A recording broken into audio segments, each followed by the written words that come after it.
Hi, welcome back, guys. This is your friend. Cinnamon Roll, what if with another fiction? What if Deku a champions of justice? Now before starting, please give this video a like and subscribe to the channel. If you want more videos like this, now let's get into the fanfic. What the? A boy said, opened his eyes wondering where he was.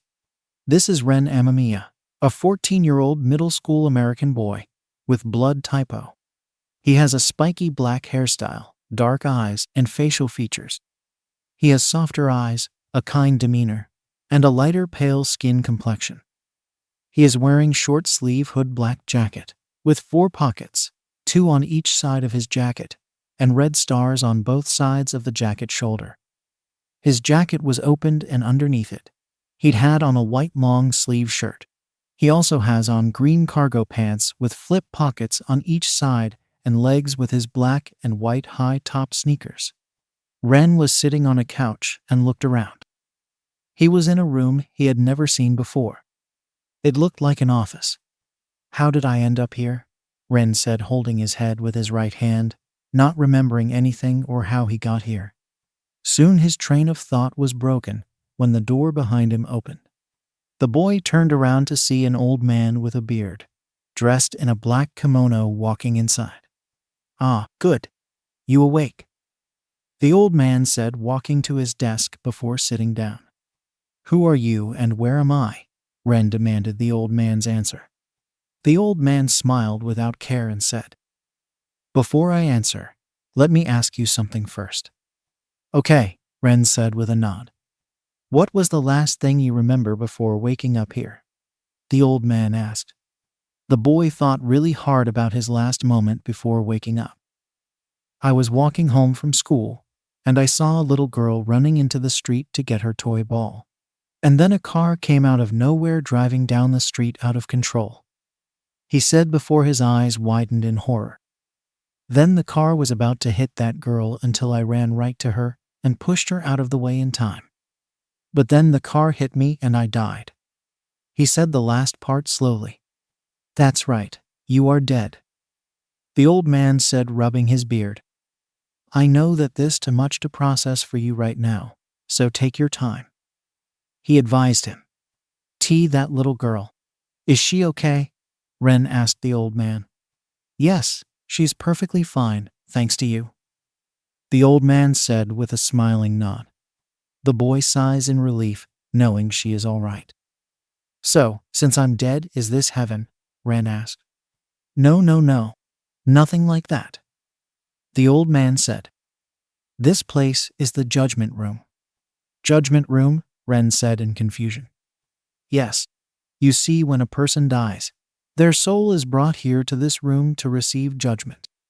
We are known as the judgment gods. The old said to the boy. You a god? Ren asked. Yep, and a powerful one at that. The old man said with pride. Anyway, we look at the lives of the souls who come to this room and decide their fate. The boy began to listen closely. I looked into you, and you lived a pretty decent life and died saving a little girl. So I will give you 3 choices. He said, holding up his hand with 3 fingers. And what are these choices? The boy asked him. 1 is that I can send your soul to heaven, and you can live the rest of your eternity there in peace. He gave his first opinion. 2 is that I can reincarnate you back to your world, but you will lose your memories of your old life. The old man said. What's the 3rd choice? Ren asked. I will send you to a new world completely different from your old one. The old man said with a smile. You can do that? Ren asked with widened eyes. Yes, and here's the thing. The world I will send you to will be a superhuman society. The old man said. A superhuman society? But why send me there? I don't have any powers. He said, not seeing the point. Yes, but if you do make the choice to go to the new world, I will give you powers so you can fit in there. The old man said, rubbing his beard again. So, young man, have you decided on what you want? He asked the boy. Ren thought about it for a moment and came up with his answer. He knew what he wanted. I choose the 3rd choice, Ren said to the god. Great! The god shouted happily. Now, before I send you there, what powers do you want? He asked the boy. Ren thought about it and said, Have you ever heard of Super Sentai? Yes, I have actually. The old man said. You're not the only one whose memories I saw with that show. That saves me the trouble of explaining it then. The boy thought. I want to be a Sentai and form my own team in this new world, Ren said. Interesting. So you want to make a team of heroes? The old man asked to make sure he heard the boy right. Ren nodded to him in response. Very well. What Sentai team do you want to represent? The god asked the boy. Ren thought about it, and there were a lot of Sentai teams, and it was really hard to choose just one. After a few minutes of thinking, he decided to choose his favorite team Sentai after the Gokaiger. I would like it to be the Go Busters. Ren gave his choice. Go Busters. Interesting choice. The god said before snapping his fingers as a black briefcase suddenly appeared on his desk. The briefcase had the Go Busters logo on it. Ren was looking at the case with interest. Go on, open it up. The old man told him. Ren got up from the couch and walked up to the desk. Then opened the case to see 3 morphin braces and 2 morphin blasters being held in place. Those were the devices that were used by the original Go Busters. Ren grabbed one of the morphin brace and attached it to his left wrist. Then he could feel a surge of power rising inside of himself as the morpher was bonding with his DNA, giving him new powers. So what do you think? The god asked. It feels good. Ren smiled while looking at his morpher. What just happened to me anyway? Your morpher bonded with your DNA, giving you new abilities and making sure you are the only person who can use them. The god explained to him. I see. So anything I should know about this new world you sending me to? Ren asked. It's a world where 80% of the human population gain an ability known as quirks. There are some in this world who use their quirks for the sake of others. They are known as heroes. And there are those who use their quirks for their own selfish desires. They are known as villains. The old man explained the world to the boy. The boy took in the information he was told and understood what he was saying. It was basically a world full of superheroes and villains, and he was going to be sent there. I see. That was all, Ren said. Do you have anything else you want to ask? The god asked. Yeah, like what about my other equipment, like the Zords, Buddy Roids, and a base of operations? Ren asked. There's no need to worry about that. I will provide you with everything you need in no time. But first, you should focus on building your team and getting to know this new world before anything else. The old man said to him. Ren couldn't help but agree with the god on that, as he needed to form his team first and understand the new world before anything else. Now then, I think it's time for you to go. The old man said, snapping his finger again, as the door behind them opened up, and it was shining a white bright light from the outside. Just step outside the door, and you will be sent to your new world, he said to the boy. Ren closed the briefcase as he held it in his hand, then walked to the door before stopping and turning to the old man. Thank you for everything. He gives his thanks to the god. Don't mention it. It's my duty after all. The old man said. I wish you good luck in your new life. Ren nodded before walking out of the room. Now begins the story of the new Tokime Sentai Go Busters. After opening his eyes to meet the blue sky, Ren was lying on the ground and woke up in a back alley. The last thing he remembers was walking out of the judgment room and being surrounded by a bright light before passing out. I guess I'm in the new world the judgment god was talking about, Ren thought as he was looking around the alley. Well, no point sitting around here, he thought as he got up on his feet. As he did, he noticed the black briefcase with the morphers in it. Ren then picked up the case and saw a letter attached to it that said, Read me. Weird? Ren thought, taking the letter, and opened it up to read what was written on it. Dear Ren, I hope you are enjoying your new surroundings. and sorry about dropping you in a back alley, as this will be the best way for you to enter this world without drawing suspicious of you. Anyway, I gave you the ability to understand different languages, so you won't have trouble with where you are right now. Also, I left you a few little gifts from the Go Busters series to help out a little, and I think you will love it. I'll contact you again when you have a new member on your team and provide you with more help. Best of luck to you. From the Judgment God. After reading what was on the letter, it glowed bright as he dropped it from his hands, while taking a few steps back, and then the letter started to take the shape of a humanoid figure. No way, that's... Ren yelled in disbelief as he knew who that was. When the light died down, it was revealed to be a humanoid robot with the face of a cheetah on its back, the face of a dashboard, and the handles right behind its head. It was Cheetah Nick, the buddy Royd and partner of the Red Buster. Cheetah Nick, Ren shouted in surprise as he was not expecting that to happen. Then the lights on his face began to lead up as the buddy Royd's body started to move. "Oh, you must be Ren, right?" Nick asked before waving at him. "I'm Cheetah Nick, your personal buddy Royd. It's nice to meet you," he said with a slight bow. "How do you know who I am?" Ren asked in curiosity. "The god told me. He said I was to help you create a new team of Go Busters and assist you in any way I can," Nick said, holding out his hand for a shake. "I look forward to working with you." Ren in response grabbed his hand and shook it with a smile on his face. "Likewise, partner," Ren said. "All right then. So you want me to change into my motorcycle form and give you a lift?" Nick asked, hoping for a yes. Ren shook his head. "No, not yet. I want to get a good sense of my surroundings first," he said before picking up the briefcase and handing it to Nick, who accepted it. "Can you hold this for me?" "Sure can," Nick said, holding the briefcase with both hands. "Also, the god wanted me to give you this." He then handed Ren something. The boy took it, and it was a big fat envelope full of money. Ren looked inside to see it had over 10 million yen inside of it. "Holy crap," Ren said in complete shock, as he never held this much money in his hand before. "That's a lot of money.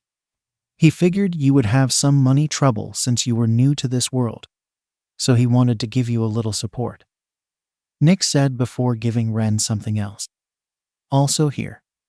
Ren looks to see Nick holding a sported shoulder black and red strap with the Go Busters transpod attached. "Now this will come in handy," Ren said, grabbing the sported shoulder strap and putting it on as he was getting a good feel for it. "Not a bad look," Nick complimented him. "Thanks, buddy." Ren thanked his partner as put away the envelope full of money in his pockets. "All right then, let's go," he said to his new partner. With that, Ren and Nick made their way out of the alley. As the two got out of the alley, they wanted to get a good view of everything that was around them and hope that they could figure out where they were. Ren and Nick looked at the people, the buildings, the billboards and banners that were laid out across the city. It was then that they realized something. Nothing was in English. The language was Japanese. Everything around them was written in Japanese. All the people around were speaking in Japanese too. But the craziest thing about this was that Ren could understand them. The writing and the language. He can understand them clearly, like he's been doing this all his life. The boy was confused about this for a moment, until he realized that the Judgment God did mean that he gave him the ability to understand different languages. That would explain how he can read and understand Japanese. He then looked at the people around him. They looked pretty normal. He noticed that some of them didn't look that human. There was a woman who had fur on most of her body and kind of looked like a tiger. A man with a rocky body wearing a business suit. A little boy who had an eyeball in the middle of his forehead, and many others with different features. Ren also noticed that some of the people were walking around in heroic costumes like they were patrolling the streets of crime. The Judgment God said to him that this world was a superhuman society, and everyone called their powers quirks. So this is what a superhuman society looks like. Ren thought as he and Nick were walking around the city. It looks like something out of an anime or manga. He then suddenly stopped with his arms crossed, looking around at everything with Nick stopping behind him. This world is pretty interesting, Ren said out loud. You're right. I never seen anything like it. Nick said that people were giving him weird looks as they passed by but decided to ignore it. So what we're going to do now? First, gathering information about this world and its history, Ren said to Nick, starting to walk again. The god only gave him a brief explanation of this world, but he needed to know its full history and the states it in before he could decide what to do next. If it's information we need, then why don't we head to the library? Nick suggested. Not a bad idea, Nick, Ren said, as a library was the perfect source of information. Excuse me, sir. He stopped a passing by man. He is a very skinny man with sharp, angular features and long limbs, his neck long and his eyebrows absent. He is wearing baggy clothing that looks slightly too big for him to wear. This was Toshinori Yagi, but he is better known as All Might, the #1 hero and the symbol of peace. Do you need something, young man? Toshinori asked. Is there a library nearby in the area? Ren asked. The man thought about it for a moment before answering. Yes, the Musutafu Public Library is not too far from here, Toshinori said before picking in the east. If you go that way, then you'll see a giant building in the center of the street. That's where the library is. Got it. Thanks for the directions, Ren said before turning to Nick. Come on, Nick, he said while walking away in the direction Toshinori pointed. Oh, right, this way, Nick said, catching up to his partner. Toshinori looked at the boy walking away with that robot of his following. Not the strangest thing he'd seen, as robots were not uncommon in the world, but was still intriguing to see. The boy didn't look Japanese at all or familiar with the area, so he must be a foreigner. But there was something about that kid that got All Might's attention, as he didn't know why. Interesting kid, Toshinori wondered before he started to cough, while holding his hand over his mouth. When he stopped, the hero looked at his hand to see a little blood on it, as he had a concerned look on his face. Shit, I'm running out of time. I need to find a successor, and quickly, Toshinori thought, wiping the blood from his mouth. Musutafu Public Library afternoon. After finding the public library, Ren and Nick spent the last 2 hours on the library's computer, looking up information on this world. It was the year 2321. That took Ren by surprise, as it was 300 years ahead in the future from his old world. Despite that, everything looks pretty normal and non-futuristic, except for quirks. Quite some time ago, humans on this planet were all powerless. Not a single human out of 8 billion people had any supernatural ability. All of that changed with one birth. No historian or scientist to this day knows just how or why it happened. But nearly 300 years ago, a baby in King City, China, was born with light radiating off of him like he was a living light bulb.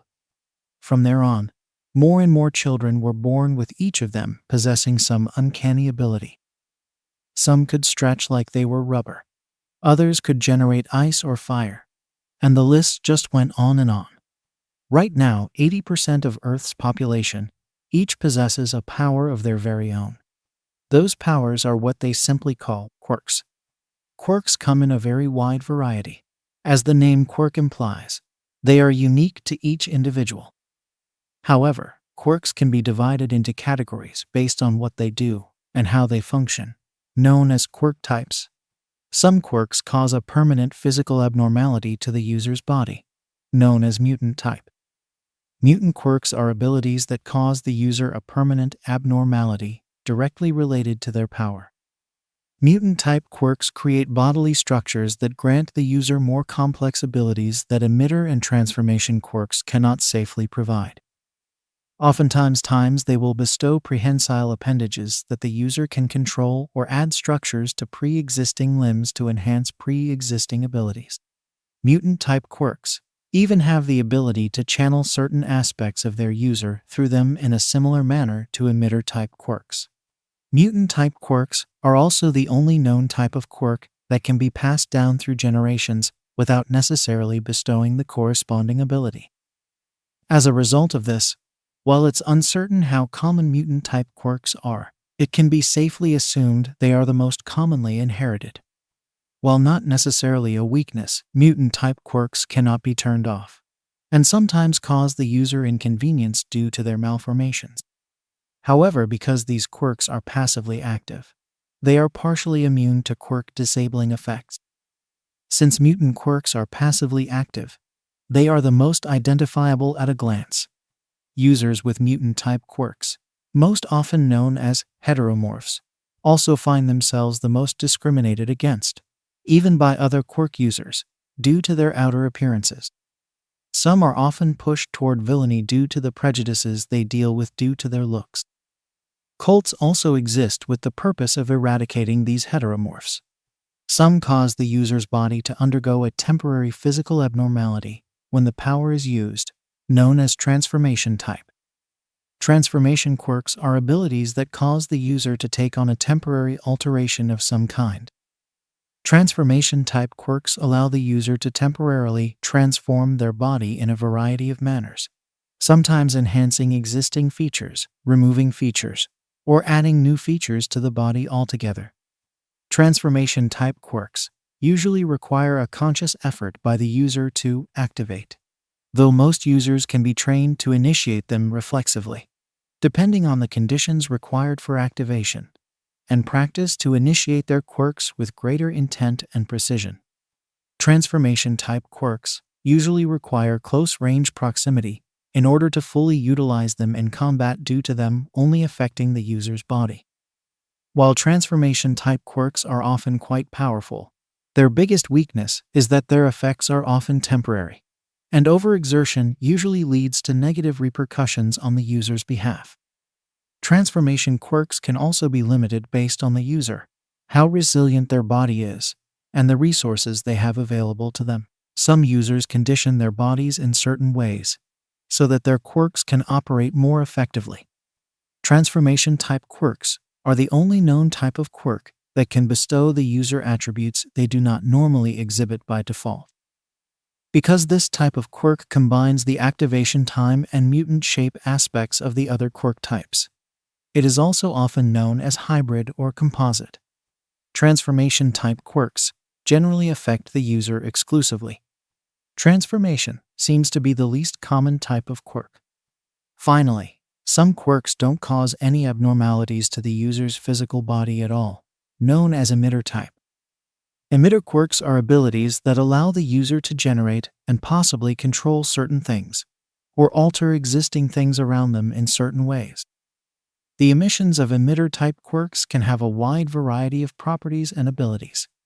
Emitter-type quirks usually require a conscious effort to activate, and some even require large amounts of concentration in order for them to remain active.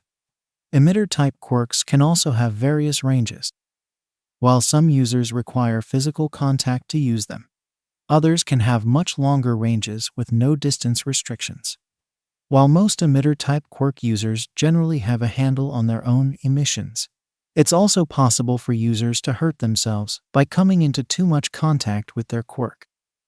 In the case of generating substances, making too much too fast or for too long can harm the user as they are using reserves from their own body, or gradually lose their natural resistance to their own harmful quirk.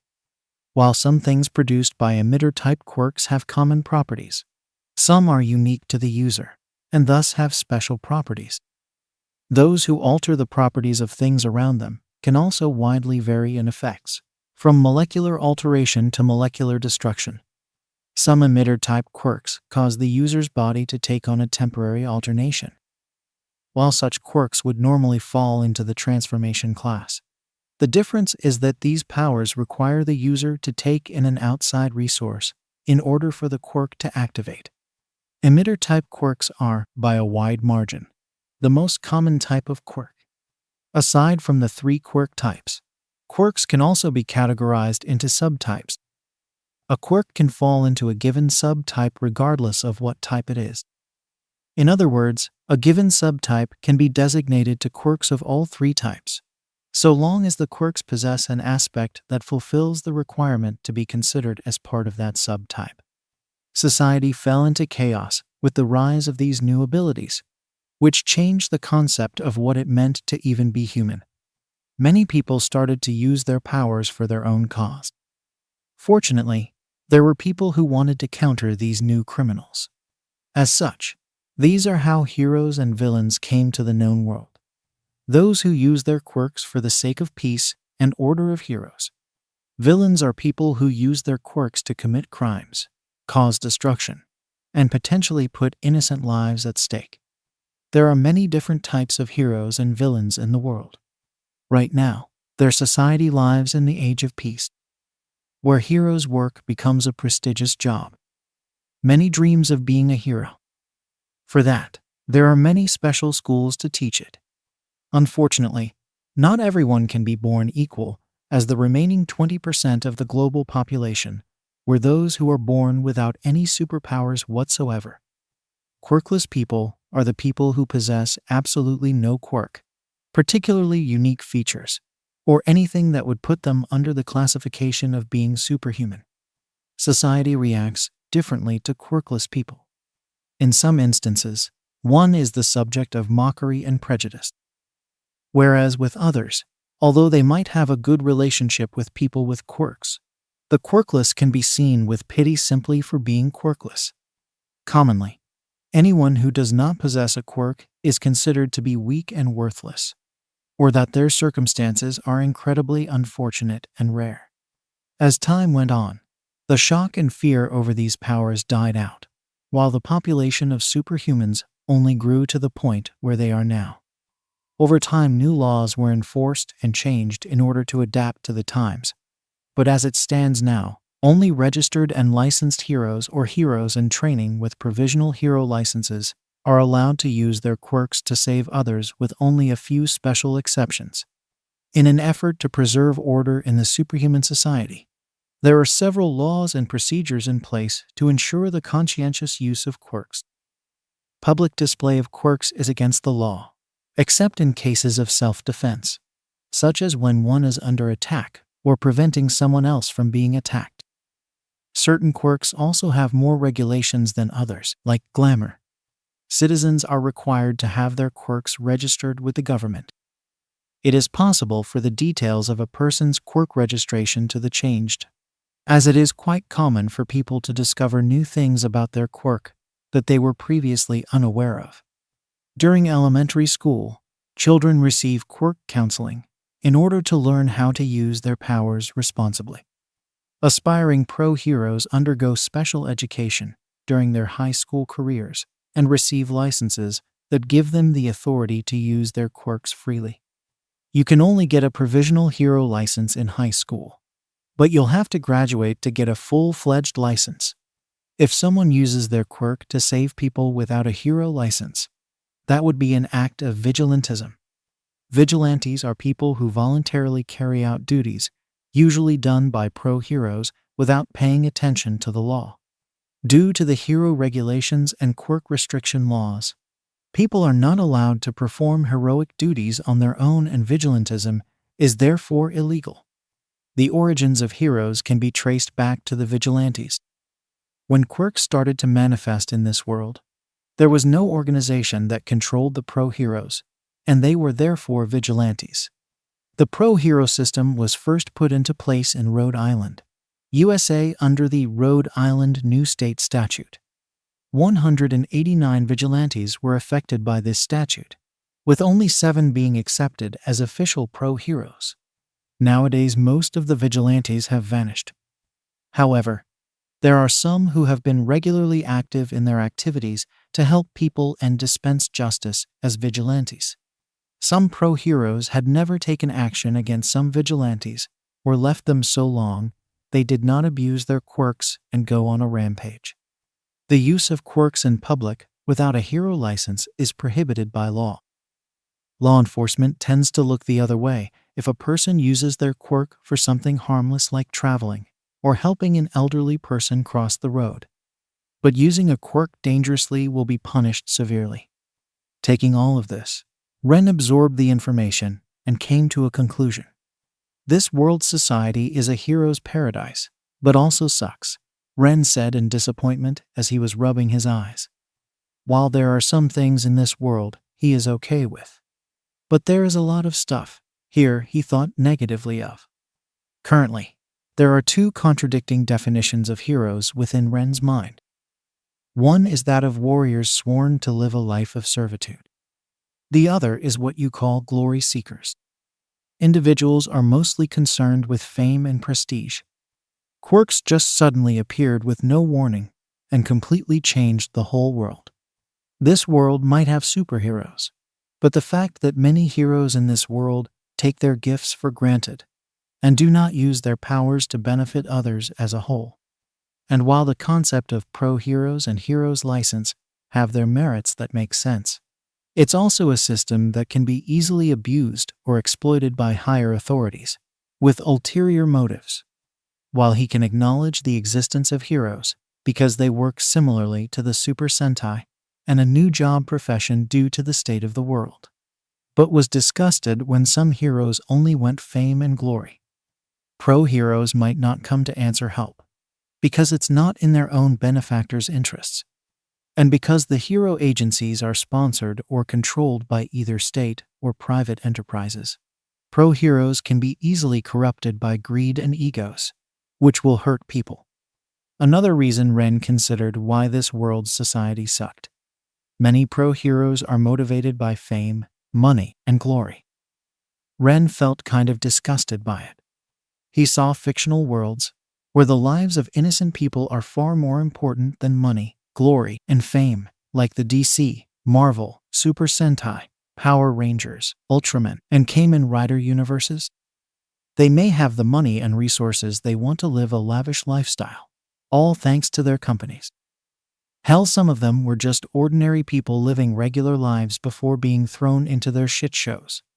But they are willing to risk their lives to save people and all life forms in the universe. They take their duties seriously and do not half-ass them. Because that's what a true hero should do, regardless of race, ideology, and politics. The final reason that he considered the world society sucked: discrimination. In his world, whether it be race or religion, discrimination had all but disappeared in the public, though not completely. To be looked down upon because you don't have a quirk or for being different compared to others is just plain petty. That's like looking down on someone because he or she has a different skin color. Ren was angry at those who are so close-minded about others for something they can't even help. Suicide rates of people born without a quirk were so much higher than people with them, even with the number of people who were born without them being so much smaller. And those with heteromorphs or villainous appearances who suffer discrimination and are pushed to being villains become judgmental people. How inconsiderate of others' lives were the people of this world. Ren sighs in annoyance while looking out the window of the library. He sees the cars and people passing by as they go about their lives. The people of this world have evolved to the point that they developed superpowers beyond human comprehension.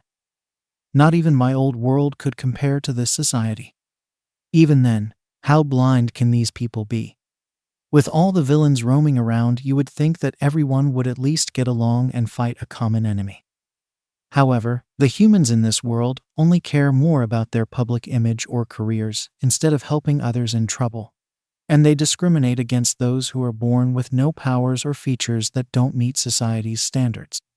You'd think racism would have disappeared a long time ago by now. But no. Even after 300 years, they still have it.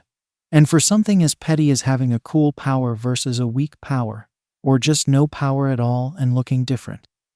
It's disappointing that people are unintentionally creating villains. This is even worse than what's back in my old world. It's almost like people forget what it means to be a hero. Ren says to himself in frustration as Nick also has his own opinion about this society. Even Nick was disappointed in this world, and how it views others based on their powers. The humans here are some close-minded. They never accept anyone that's not their own. It's like quirks determined how a person stands in this world. Nick said in a disappointing tone. It's true that humans fear and hate things they don't understand. In his world, there were many strong monsters that threatened humanity a number of times. The Zangak Space Empire is a perfect example, as they are the whole universe destroying or capturing the entire planet in their bloody conquest. But in this world, it has no excuse. Humans discriminate against others just because they look different from them, and because they have no powers. Guess no matter the world they're in, there will always be discrimination between people, even when special abilities are the norm. And using their powers to make it big in the world is even worse. It puts shame on the Super Sentai members who fought just to keep the smile on people's faces. Nick said in frustration. Nick, I can understand how you feel, but not all people here are like that. There are some heroes in this world who are actually trying to help people. Ren turned in the side of his chair at Nick. While looking online, he noticed that there are some heroes out there who are actually taking their jobs seriously, instead of having their heads up their butts. But still, something has to be done.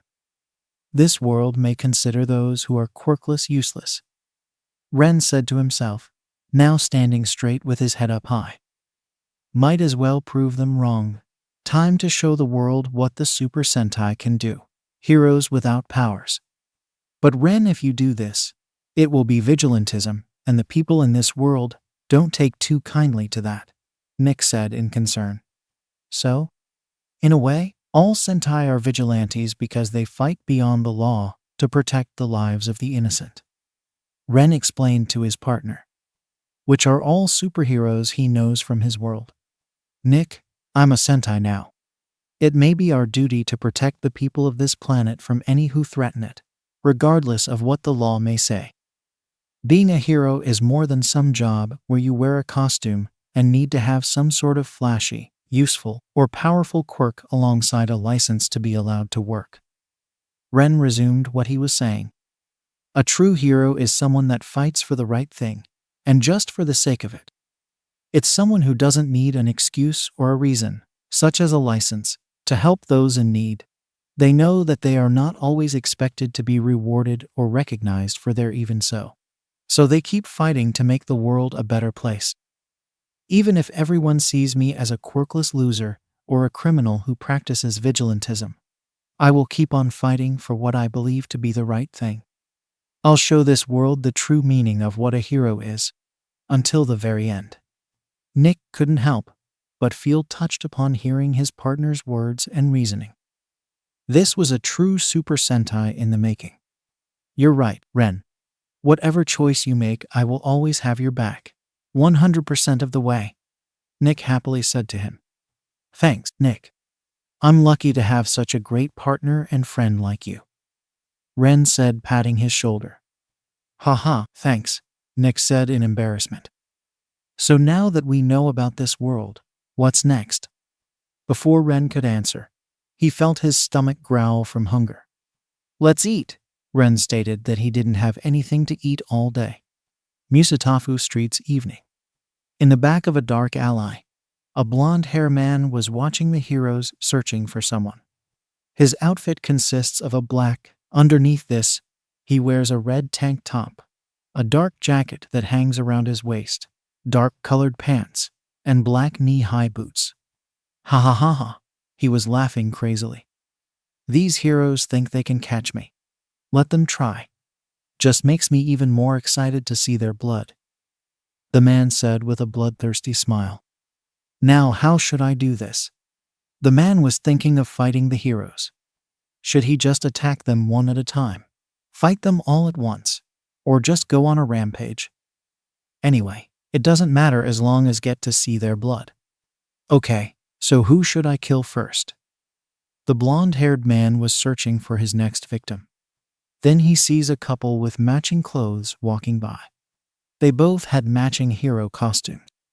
Red vest, black long bodysuit, shoulder pads, with white gloves and boots. swimming mask with a snorkel attached to the side. The man has black short hair, and the woman has light brown hair. They both look to be middle-aged adults. They were the water hose heroes, Tatsuo Izumi and Hayami Izumi. The villains can tell at first glance that they were pro-heroes. He then smiled creepily, blood pumping, and getting excited for a fight. It's about time. I was getting tired of waiting. Saying nothing else. He couldn't wait any longer. It's time for some blood. Snack safari evening. Later on though, Ren and Nick stopped at a small joint called the Snack Safari, which was a rather simple place, and all he had on the menu were different types of meat. There were only a few people in the small restaurant right now as they were enjoying their meals. This will be my first time eating Japanese food, Ren said, sitting in his seat at the front counter with the owner of the restaurant cooking the food in front, as the Sentai was looking forward to trying another country's food. Not that I'm complaining or anything, but why this place? Nick asked, sitting on his left side. It smelled good, Ren said, leaning back in his chair with his arms crossed while looking at the Buddy Roid. I also never had Japanese curry before. I wonder how it tastes.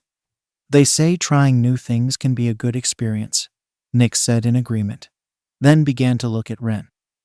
So, just how are we going to create a new Go Busters? Don't rush it, Nick. Something like this takes time. Besides, your brain won't work right if you don't eat. Ren replied. You're right. We can take time figuring all of this out later. Nick agreed with a nod, as humans need to eat in order to work. While they were waiting, something on the restaurant TVs got their attention. This breaking news: a villain has been supposed somewhere in the Musutafu area. The newsman said, continuing his report. Pro-heroes and police are currently investigating the area, searching for the villain we are about. Ren listened to the news, thinking to himself, Musutafu, isn't that where we are? His thoughts were cut off when the image on the TV changed from the newsman to a different man. Ren can only assume that this was the man who was the villain. He is a large, bulky, and extremely muscular man, set wide with short, spiky blonde hair and small black eyes. And he also has a very creepy smile on his face. This man is Goto Umasuji, better known as the villain. Muscular. He is an erranked who has already killed 11 civilians and 7 pro-heroes. His quirk is a transformation type that can enhance his strength. The next thing that happened was the screen changed again back to the new man, and the villain's photo was on the left side, but a little smaller.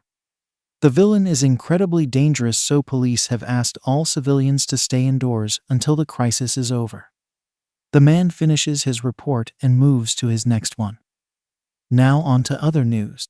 The UA entrance exam is next year, so students who want to.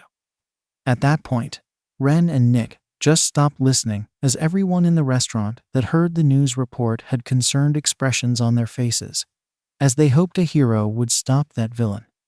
Nick turns to his partner with a concerned look on his face. That sounds bad, Nick said in a worried tone. Yeah, a blood-tasty maniac is on the loose, killing innocent people, Ren said as his hand balled into a fist in anger. He felt like he had to do something about this before more lives were taken by that monster. Before he could think of anything else, Ren felt like they were being watched. He then turned his head to the right side to see a middle school girl sitting right next to him. She is a young girl with shoulder-length, bob-shaped hair, sides swept to her right with some shorter strands hanging above her eyes. She has fair skin, an athletic build, and cerulean eyes, and she's usually seen wearing a neutral expression on her face. She is wearing a black sailor's girl uniform, long sleeves and a skirt. Her name is Yui Kodai. She was just staring at him with a blank look. Excuse, miss? Ren awkwardly said. Yui didn't say anything. She just looked at Ren. So she had just seen the most handsome boy in her life. His eyes drew her in as she couldn't look away. Yui didn't realize that she was starting to blush lightly. Excuse, miss, Ren said a little louder, which snapped the girl out of her trace. Yui said in confusion. Is there something you need from me? You have been staring at me. Ren asked the girl. Yui didn't say anything as the blush on her face widened. So she looked the other way and wondered if she could be enough to talk to him. What's wrong with me? I never felt like this before. Yui thought in embarrassment, as this was a new feeling for her. Not once in her whole life has the quiet girl felt like this. Ren raised an eyebrow at this, as he was confused by this. Are all Japanese girls weird like this? Ren wondered. Thanks for waiting. The owner of the shop said, placing down their orders. This is our special safari curry. All right, Ren said as he looked at his food. Looks tasty. Nick complimented while looking at Ren's meal. Before Ren started to eat, he noticed the girl next to him ordered the same thing. Looks like you ordered the same thing as me, huh? Ren said to the girl. Yui said with a nod, but still had a light blush on her face. Not much of a talker, are you? Ren stated. Yui said again. Okay then, good talk, Ren said before picking up his spoon and starting to eat. Delicious. Yui agreed, eating her own food. It's time like this. I wish I was human. Nick mutters in a little envy. After a few minutes of eating, Ren finished his meal with a satisfied look. That hit the spot, Ren said before taking out some money. Hey old man, I'm ready to pay my bill. Right? The owner said, taking the money. Let me just check you out. Also, I'll pay for her meal too, Ren said, pointing his thumb at Yui, which took the girl by surprise. If you say so, sir, the owner said as he opened the cash register. Yui looked at him as if she didn't expect him to pay for her food. But the way, Yui couldn't help but ask quietly. For keeping me company, Ren simply said to her. I'm new to this country, and talking to someone helps put my mind at ease, especially to a pretty girl like you. Yui's eyes completely widened in disbelief, as she couldn't help but blush and feel embarrassed about being called pretty. Pretty, Yui was stuttered to say. Yeah, you are pretty, Ren said with a smile. This made Yui blush even harder as she looked at Ren's smile. Here's your change, sir, the owner said, handing Ren his money. Thanks, Ren said, grabbing the money and standing up from his chair. Let's go, Nick. Right. Nick nodded as he picked up the black briefcase before standing up. Ren looked at Yui one last time before saying, See ya. He then started to walk out of the restaurant. Bye, Nick said with a little wave as he followed Ren from behind. Thank you, come again, the owner said. Yui immediately snapped out of her embarrassment as she saw Ren and Nick leaving. Wait, Yui called out, but Ren didn't hear as he walked out of the restaurant. Yui just let out a sigh in disappointment at her missed opportunity. She never even got his name. I wonder if I'll ever meet him again, she said softly, hoping to meet Ren again. Musatafu Street's supermarket evening. Muscular was standing right in front of a supermarket. He wanted to kill the two heroes he saw earlier, but decided to wait. So he followed the two until they reached a big supermarket, where were people coming in and out of the store. He was just planning on killing those two heroes then and there. But following them was the best decision he's ever made. Not only does he get to kill the heroes, but all these people as well. More blood, more fun for him. He then made his way to the security guard, who was eating donuts. The guard noticed him and asked, Excuse me, sir, do you need some time? The man asked, not knowing he was talking to a villain. Yes, can please. Musculars activate his quirk, and muscle fibers begin to grow out of his left arm, wrapping it, making his left arm much stronger than before. Then grabbed the guard by his face. Show me your blood. Then throws the man into the side of the wall of the supermarket, destroying it and making a huge hole. People were soon screaming and panicking about what was happening around them. Some people were injured when Muscular threw the guard into the wall. Muscular just smiles sadistically looking at his work before jumping into the broken wall and continuing his rampage when he sees an injured mother and daughter lying on the floor hurt from his previous attack. "Oh, that looks like it hurts," Muscular said sarcastically as he was walking towards them. "Let me put you out of your misery." He was cut off by a voice. "Stop!" The sound of a male voice. Before he knew it, Muscular was hit with a burst of high-pressure water in the side of his rub, sending him skating across the floor. It was one of the water hose heroes, Tatsuo Izumi. "You're not killing anyone today, villain," Tatsuo yelled at Muscular in anger. "You two get to safety," turned to the family. The mother and daughter did not waste any time and left. "HM," Muscular looked up in confusion. "Who the hell are you supporting to be?" he asked the hero, not knowing his name. "I am Tatsuo Izumi, the water hose hero." He shouted his name proudly. Water hose? Then it finally hit him. "Oh, I remember now. The veteran hero with a water-based quirk," the villain said, getting off the ground with a smile. "But wait, if I remember right, water hose were two heroes who shared the same name. So worthy is the other," Muscular thought when another burst of high-pressure water him in the face, pushing him out of the supermarket. Muscular was then screaming in agony from the surprise attack. "Tatsuo," Hayami yells to her husband, running by his side. "The other water hose hero, Hayami Izumi. I just finished evacuating the last of the civilians." Hayami was telling her husband. "Good. Now we can fight the villain without getting civilians involved. Let's go, Hayami," Tatsuo said to her, getting a nod from her as they ran outside. Outside the supermarket, Muscular was recovering from the surprise attack. He was right back on his feet, ready to kill. The water hoses were right in front of him, a few feet away. Muscular looked to his right and saw a group of civilians making their way out of the supermarket, which then gave him a brilliant idea. "Don't think it'll be that easy." Muscular rushed to the group of civilians to kill them. "No, you don't." Tatsuo fired another high-pressurized water from his hands. However, Muscular was ready this time. He raised his left arm, covering it, and augmented the muscle fibers out to protect his face from being hit, but could still feel the water tearing through his fibers. Those heroes aren't as weak as he first thought. "Hayami now," the husband yelled to his wife. Hayami then jumped right at Muscular's back, ready to shout more water at the villain.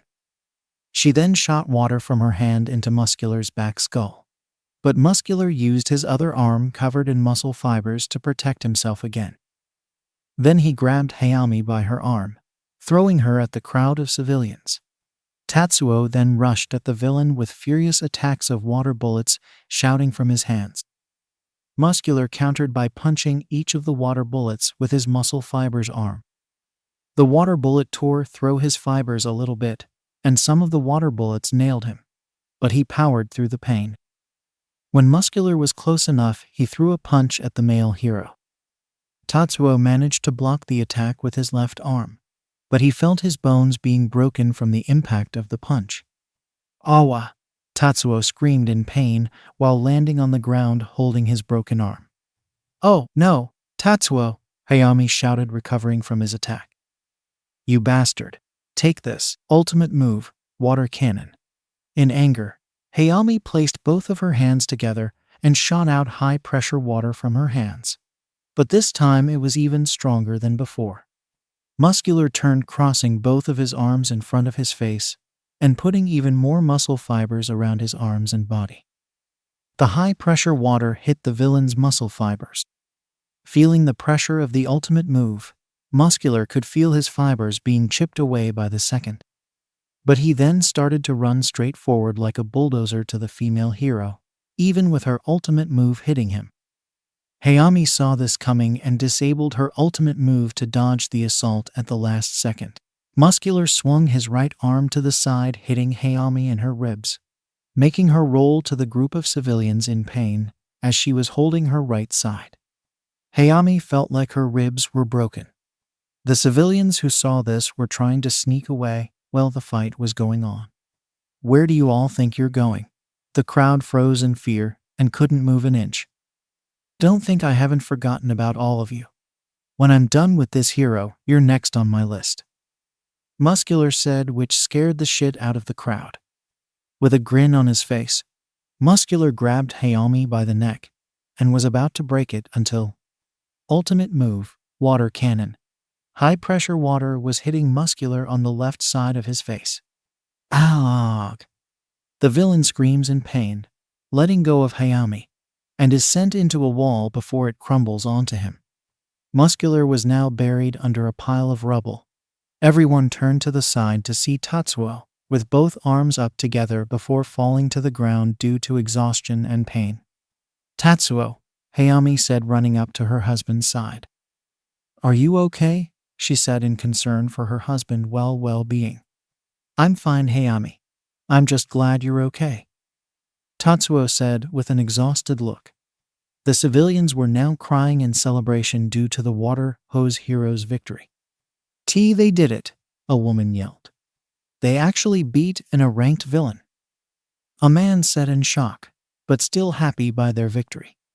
Mommy, they beat the bad guy, right? A child asked their parent. Yes, everything's going to be all right now, sweetie, the mother told her child. Water hose, water hose, water hose, water hose, water hose. The people were chanting the names of their saviors over and over again. Unfortunately, their happiness was cut short when they heard a loud noise coming from the rubble. Arg! Muscular cried, bursting out of the rubble with his hand over the left side of his face. That scared everyone because they thought the fight was over. But it seemed the villain was not done yet. You. Muscular had a very angry expression on his face. You bastard! Feeling his face, he noticed that something was wrong with his left side. The vision in his left eye was blurry. He felt a warm liquid running down his face. Muscular then saw a broken glass on the ground looking into his reflection. What he saw made him mad. The left side of his face was severely damaged, as he was missing his left eye. That's it. I'm done screwing around. Time to die, Muscular said, as it was the last straw. Muscular was having the time of his life. There was no greater than satisfaction in life than killing others, including the weakling. Watching them struggle and fight for their very lives. And killing weak heroes was even better. How can those weak heroes protect anyone if they can't even protect themselves? And that was what was going on right now. But now he was furious and wanted nothing more than to kill them. We can't give you up. Hayami struggling to get up. We have to wait until backup arrives. She thought, hoping more heroes would come soon. You're right. Tatsuo was struggling as well. Even if he beats us, we can still buy time until more pros show up. He then turned around, seeing the crowd of civilians. And we can't run, or he'll kill those people, he thought. Both Izumi knew they couldn't win this fight. The villain was just too strong for them alone. But they couldn't abandon those people to die either. If they did that, they could never call themselves heroes again. Both Tatsuo and Hayami strengthened their resolve and stood their ground against the villain, as the water hose heroes got up from the ground, taking a fighting stance. The water hose heroes are beaten up, breathing heavily from exhaustion, and struggling to stand on their feet. The civilians were watching the two pros fight with everything they had to beat the villain. Some of them were cheering for the water hoses to win, and some were praying for another hero to show up and help them. Good. It seems that both of you still have some fight left, Muscular said with a sadistic smile as he rushed forward towards them. Now show me your blood. Kota, we're sorry, Tatsuo and Hayami thought as they prepared for the worst. Muscular grew muscle fiber on his right arm as a large fist was about to make contact with the heroes until the roaring sound of a motorcycle engine was heard. When Muscular turned to see, his eyes widened in surprise as a person dressed in a red suit, riding on a red motorcycle, was flying straight towards him in the air. Transport, a mysterious voice said. Then out of nowhere, Something materialized in front of him in midair, and he quickly grabbed it and pointed it at Muscular. He then used that device in his hand to fire multiple laser blasts at the villain. Ah! Muscular screamed in pain as he was getting shot multiple times. The person was still firing shots at the villain while still riding his bike in midair. One of the lasers hit the villain in his already injured eye, which made Muscular fall down on the ground as he was rolling back in front of the floor, holding his eye in unbelievable agony. When the stranger's motorcycle lands on the ground, he makes a hard right turn next to the water hose heroes to stop himself. This greatly surprised not only the two heroes, but also the crowd of civilians near the supermarket entrance, as they did not expect that to happen with some of the people recording the action. This mysterious stranger was wearing a red leather jacket and black pants. The jacket had a silver line going across the hips and arms. The outfit also sported black straps with a communication device GB on it attached to the left side. The red helmet had a silver mouthpiece and a red visor. The top of the helmet was shaped like a cheetah. However, the eyes were headlights. He was riding on top of a red motorcycle whose front was shaped like a cheetah with a gold plate over it. This was the Tokime Sentai Go Busters, Red Buster. It's been a few minutes since Ren and Nick left the restaurant and were walking around the city. Right now, Ren is currently figuring out what to do next. Man, I'm tired. Ren sighed while walking down an empty street with no cars or people. We should find a motel to sleep in. Good thing I managed to get a guidebook a couple of stores ago, Nick said, while he was holding a guidebook. And the closest motel is not far from here. Are you sure? Because you don't have the best sense of direction. Ren questions his partner. What? I have you know I gotten better, Nick said in his defense. Ren only just gave him a look with his arms crossed. Okay, maybe not, Nick muttered in disappointment. Let me see the guidebook, Ren said in a blind tone while holding his hand out. Boom! Before Nick could hand the guidebook over to Ren, an explosion occurred at a random distance as both Ren and Nick looked to see black smoke in the sky. What was that? Nick shouted in concern. Ren looked just as concerned as Nick. That's not a good sign. Ren thought, having a bad feeling about that explosion. Then he looked at Nick. Nick, motorcycle mode now. All right, let's go, Nick said before backflipping to transform into a motorcycle. Insert music. Tokime Sentai Go Busters Ost. It's time for Buster. Ren immediately got on the motorcycle and put on his helmet before placing both hands on the handles, then drove off down the street to where the smoke was coming from. The Super Sentai was in a hurry as he was driving past every car and ignoring all the traffic lights and stop signs to get to his destination quickly. After a minute of quick drive, Ren turned the corner to where the smoke was coming from, and as he was driving, they saw what was happening. Both Nick and Ren see a half-destroyed supermarket and most of the parking lot destroyed with a couple of injured civilians next to the destroyed supermarket. Ren felt his heart drop when his eyes landed on the villain. He looks exactly like the photo on the news. But he looks a little different. He has a large scar going across the left side of his face, and missing is his left eye. Then his gaze turned towards something that made his eyes widen. Two injured pro-heroes were standing their ground against the villain as best they could. But it looks like they would last for much longer without some help. This is bad, Ren. That villain's going to kill them at this rate, Nick said to him. Yeah, but not on our watch, Ren said before looking at his morphin bracer. Ren moved his right hand to his left arm to twist the dial on the morphing brace, and then pressed a button on the tip, causing a pair of yellow shades to open up while he was still riding on the Nick motorcycle. It's morphin time, a voice from the morphing brace announced. Then a cylinder of green digital energy was formed around his feet as it was traveling up his body to form his red suit. The green digital energies stopped at his neck before Ren placed his right hand back on the bike's handle and then moved his left arm close to his face. "Let's morphin," Ren invoked, while a cylinder of green digital energy was quickly formed around his neck, traveling up his head to form his helmet. But the visor was empty and could see Ren's eyes. And then the yellow shades glowed green before shooting onto his helmet, as the digital energy turns the shades into a crimson visor to complete the morph.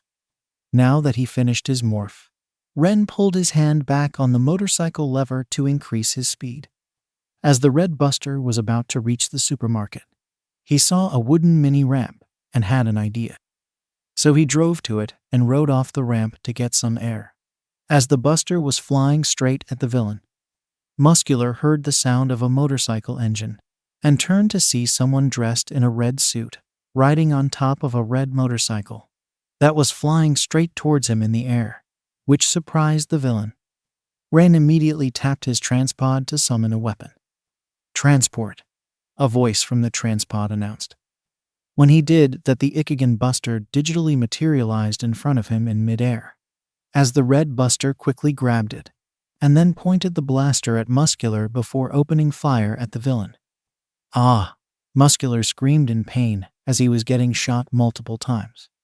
Ren was still firing shots at the villain while still riding Nick's motorcycle in midair. One of the lasers hit Muscular in his already injured eye, which made the villain fall down on the ground as he was rolling back in front of the floor, holding his eye in unbelievable agony. When the motorcycle landed on the ground, the Red Buster did a hard right turn next to the water hose heroes to stop himself. This greatly surprised not only the two heroes, but also the crowd of civilians near the supermarket entrance, as they did not expect that to happen with some of the people recording the action. "Hey, you two okay?" Ren asked the two heroes he just saved without looking at them as he got off his motorcycle. The water hoses just blinked multiple times as they got over their shock.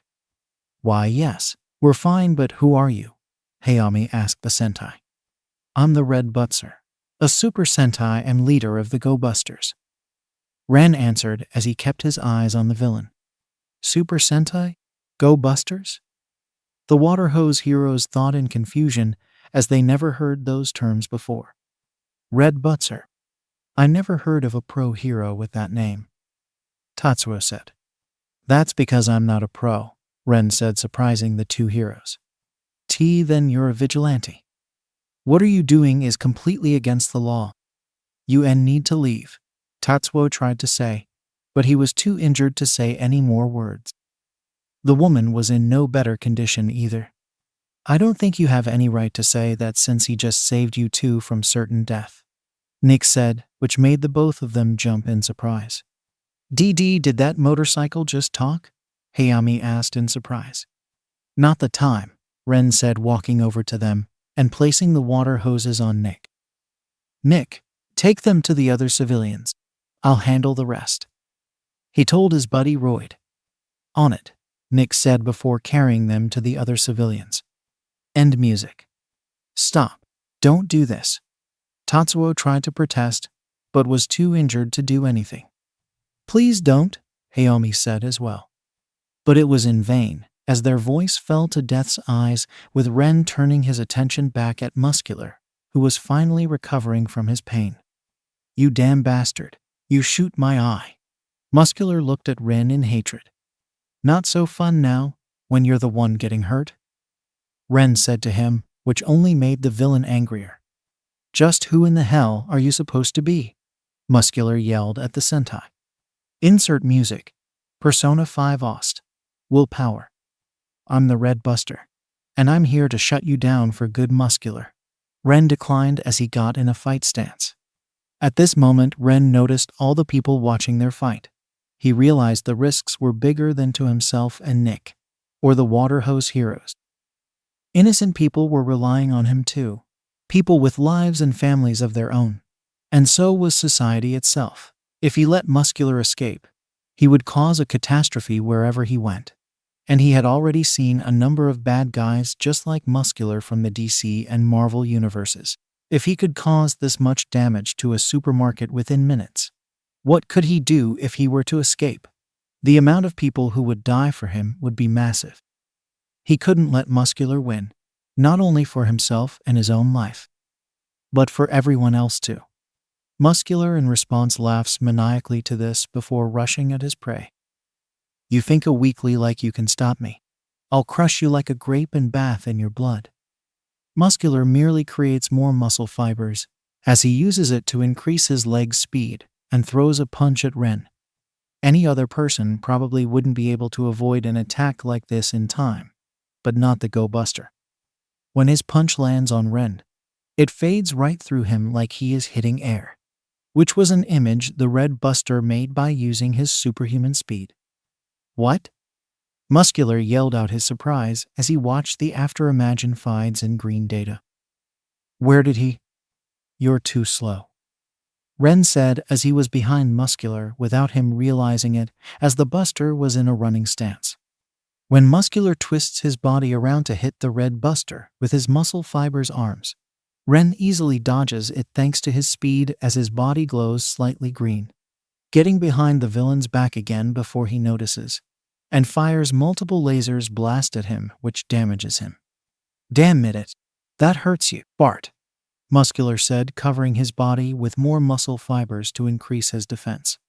The blood-crazy villain realized he couldn't hold back against this kid, so he charged at him with full strength, using his muscle fibers as a shield and creating more to counteract Ren's laser blast, as he was wildly throwing enhanced punches at the Sentai. But Ren's heightened senses and reaction speed were able to pick up on Muscular's assault as he was dodging them with ease. If it wasn't for my Buster power, he would have landed a hit on me by now, Ren thought as he continued to dodge the punches. Why are you running?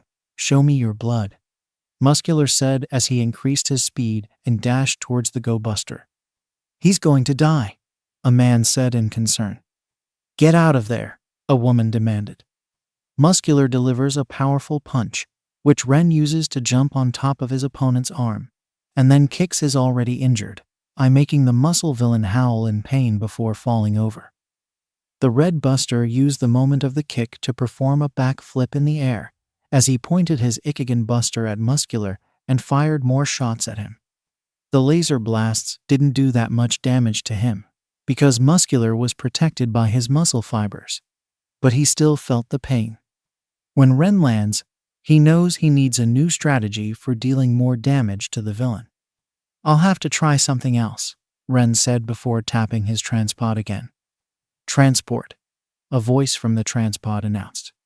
Then the Saugen blade digitally materializes in front of him with the Red Buster grabbing it in his right hand and holding the Ichigan Buster in his left.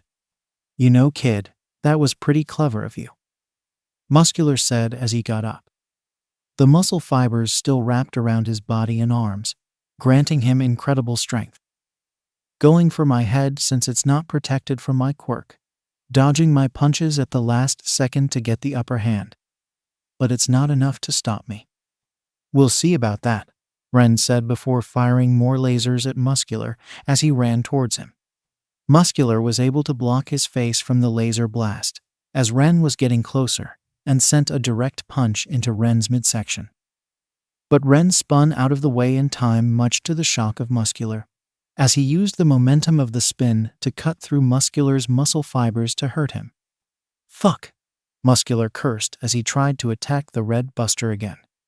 Ren immediately ducks under the attack, but Muscular kicks at him, hoping to get a hit in on the Sentai. Ren then quickly dropped to the ground and rolled out of the way in time. While rolling on the ground, he shoots more laser blast at Muscular ankles to make him drop to his knees, for Ren quickly gets on his feet again and attack Muscular by slashing him multiple times before finishing it up with a kick to his already injured eye, which made him fall back in absolute pain. Bastard. Damn bastard. Just what is with you people going for my eyes? Muscular shouted while holding his already damaged eye as he stood up on his feet. It doesn't matter. I'll beat the ass out of you before killing those heroes. Then everyone here. Ren didn't respond to the villain, as he was now beyond angry and done with this monster.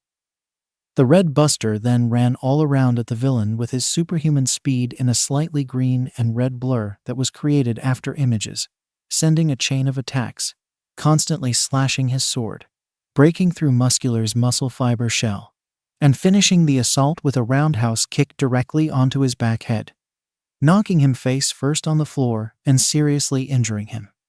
I refuse to let you hurt anyone else any further. You're a menace to this world, a complete monster without any conscience or empathy. And I refuse to let someone like you continue to hurt even more innocent people just for your own sick, twisted pleasure. I'm not weak, because I stand against the abomination of all evil in this world. I am the defender of love, dreams, and peace. I am a Super Sentai, a group of heroes that dedicated themselves to protecting the happiness and smiles of the people in the world. Ren declared for everyone to hear, as he didn't notice he was being recorded by the civilians. I hold not only my own ideals and hopes, but the hopes of everyone behind me. The innocent people of this city, their families, those two heroes, the people of the earth, and everyone else you've hurt in the past, or are going to hurt in the future. The water hoses, along with the civilians who heard Ren's speech, were completely dumbstruck in awe. They never heard such a passionate speech before from another hero, or All Might. The only thing the people felt at this moment was hope. "Nice going, Red Buster," Nick said as he was proud of his new partner. Muscular, who heard Ren's speech as well, was struggling to get back on his feet as he was hurt. "Debbie, what the fuck are you talking about?" Muscular said in pure frustration as he was glaring at Ren. "Don't bother getting up, deadweight. You're already too beat up to keep going." Red Buster's words only infuriated that villain even more so than before. "Shut it. I'm not done. I can still kill you," Muscular shouted as he ignored his injured body and rushed at Ren in a fit of blind rage. Ren, in response, quickly moved his body to the left, while he cut Muscular's right waist, then slashed his back a few times as the villain turned to face him in pain. "Sit your ass down," Ren said, while blasting him multiple times in the chest. Muscular cries out as he is knocked down to the ground with all of his muscle fibers shielding his body. Ren knew this was the perfect time to finish him, but he wanted to make sure he stayed down for good and had an idea. "Time to end this," Ren said before placing both hands on the Ichigan Buster as he was focusing his fire on Muscular. "It's time for Buster," a voice from the Ichigan Buster said. The red Buster visor digitally glowed green briefly with stats displayed on the holographic screen as he was locked onto the villain, while he was twisting the barrel of his blaster as a cylinder of green digital energy was circling the tip of the Ichigan Buster, charging up energy for a powerful shot. While Ren was doing all this, Muscular got back up on his knee as he looked in horror. "No, don't you do it," Muscular cried out as he was not able to dodge in time. Ren pulled the trigger as an even stronger laser blast launched at Muscular, causing him to howl out in pain as sparks flew out all over his body before he exploded. End music. Soon the flames died down, revealing Muscular, his body covered in injuries with burns all over him with his clothes torn apart. He was out cold with his eyes widened with white and his mouth open. "Enemy down," Ren declared as he used one of the red Buster lines. Everyone watching was completely silent and couldn't believe it. A vigilante defeated a ranked villain that even the two pro heroes couldn't do. The water hoses were just as shocked by the boy's victory. They didn't know who he was and why he broke the law, but they knew that they were completely in his debt now for saving their lives. Then the crowd of civilians broke into cheers. A few of them had even managed to record the fight from start to finish, including his speech. They had been saved by an incredible child. They were thanking God, for they didn't have much of a chance of survival against that monster, who defeated even the water hose duo. "He did it. He won," a man happily shouted. "He did something that no other pro hero could do." Another man committed. "That kid's incredible," a woman said happily. "I don't know what a Super Sentai is, but that was so freaking cool," a middle schooler said with stars in his eyes. Ren looked at his hand before smiling and thought, So this is what it feels like to be a Super Sentai. He then walks towards the injured heroes and civilians at the supermarket. Is everyone here okay? Hayami coughs blood before asking. We're fine. Who are you? Just a Super Sentai. I'm the Red Buster of the Tokume Sentai Go Busters. Ren answered. I'm going to get you two some help. What about? Muscular? Tatsuo asked. Don't worry, Ren said as he looked back at an unconscious Muscular. He won't be waking up anytime soon. I made sure of that. Then the sound of police cars and ambulance sirens was heard as they immediately arrived at the scene, which surprised Ren. Hey, Red Buster. We need to get out of here before the cops show up, Nick said, driving up to his partner in his motorcycle form. Right. Ren agreed as he got on Nick and was able to drive away. Wait, Red Buster, Hayami stopped him. What is it? Can't you see I'm in a hurry? Ren said to her. Even though I'm a pro hero and don't condone vigilantism, I would still like to thank you for saving me and my husband's life, Hayami said, thanking him. Me too as well. We owe you our lives, Tatsuo said to him. The other civilians each gave their own thanks to their savior, as he didn't know how to respond. Don't worry about it. I was only doing what I thought was right, Ren said before riding off quickly in the distance as the police, ambulances, and a number of pro heroes arrived on the scene. Is everyone all right? A wooden man said. He was a young man with a rather muscular build, standing relatively shorter than others. His face was covered in a wooden mask he using with his quirk. His hero costume is a dark blue bodysuit that includes a wooden belt, wooden knee pads, and wooden shoes. A small bundle of roses hangs from the left side of his belt. This hero was a man called Kamui Woods. Is anyone hurt? The ambulance on their way, the buff man said. He is a very tall, muscular man of a wide build with slightly tanned skin. He has a square jaw which juts out a notable amount, small eyes and short white hair, spiked out behind his head. In his hero costume, he wears large headband with a yellow and black striped caution pattern, matching his thick wrist guards and the belt around his waist. A square buckle with a triangular decoration sat in its center. He wears what looks to be a cyan-colored cardigan, which exposes his lower torso and the center of his pectorals, held onto his chest on each side by small metal nuts. His pants are dark blue, with a white stripe down each side, and are slightly baggy on him, and his shoes are plain black with a simple design. This other hero was a man called Death Arms. It's Kamui Woods and Death Arms, a little boy said. Kamui Woods looked around the parking lot and saw the villain's body. Is that the villain? Kamui Woods asked, seeing the villain's body covered in buried marks. My God, who could have done something like this? Death Arms asked. It was the Red Buster, a little girl said happily. The Red Buster? Kamui Woods raised an eyebrow.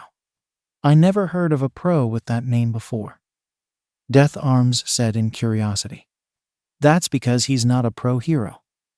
They turned their heads to Tatsuo and Hayami, who were being dragged by a civilian in their arms.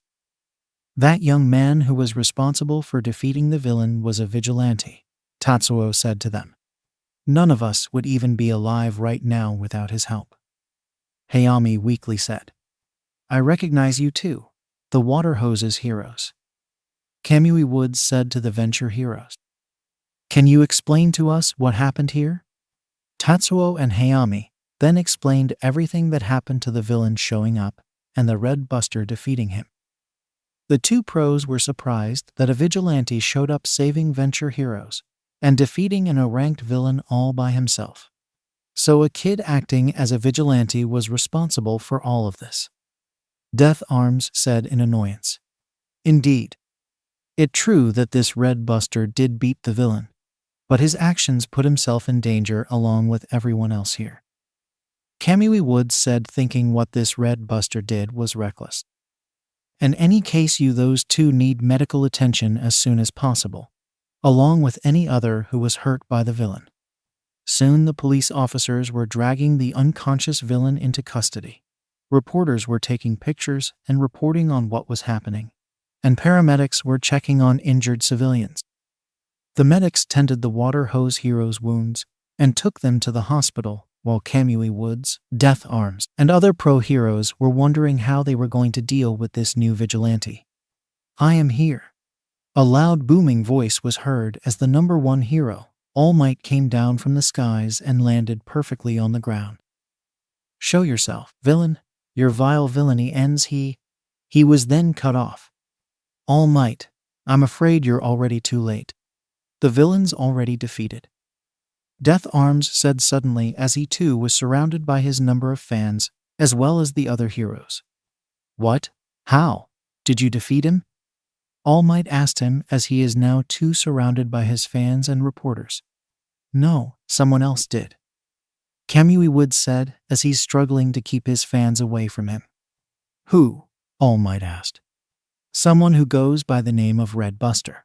He probably isn't a registered pro-hero, because I don't know any pro-hero named Red Buster. He's definitely a vigilante," Kamui Woods explained. "I see. How did he defeat the villain?" All Might asked. All Might, sir. If you want to know, I recorded the whole fight," a middle school girl said, showing him the fight against the Red Buster and Muscular.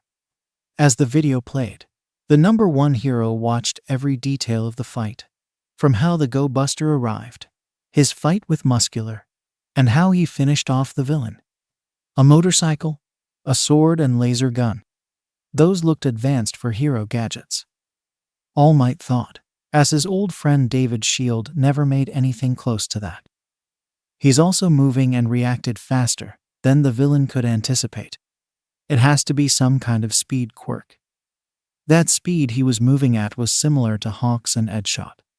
Then he was taken back by the breathtaking speech he heard the vigilante just made to the villain.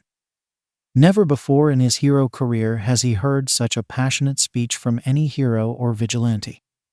What he sees right now is not some random vigilante looking to gain attention for himself, but a hero. A true hero who would do anything to protect the lives of the innocent and stop a villain at any cost, even if it meant death itself. But what got All Might's attention the most was how the Red Buster called himself a Super Sentai, a group of heroes he never heard of before. But for some strange reason, All Might couldn't help but feel some kind of powerful meaning behind those two words. Super Sentai. Just what is that? He said they were a group of heroes, but I never once heard of them, All Might thought before realizing something. His voice sounded almost familiar, like he heard it before. The number one hero thought otherwise. His gut tells him that he already met this Red Buster before. It can't be, could it? All Might thought as he immediately flew in the air and left the area with the intention of finding the Red Buster. Muzutafu Street evening. After escaping the police and heroes, the Red Buster and Nick made their way to an alleyway with no witnesses around. "Okay, that seriously just happened?" Ren asked, getting off Nick's motorcycle. "Oh, it did," Nick said to him. "And you were acting like a true Sentai. I'm proud of you, Ren." Ren couldn't help but feel good about himself as he not only stopped that villain but saved those people.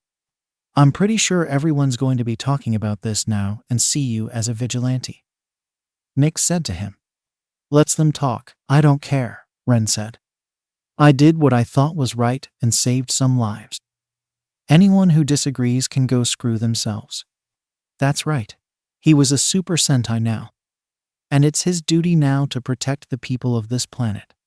Ren was then cut off when something slammed into his side from behind, making him take a step forward. Looking down, the Sentai and his buddy Royd were surprised at what they saw on the floor. By Ren's feet was a little girl, no older than 5 years old.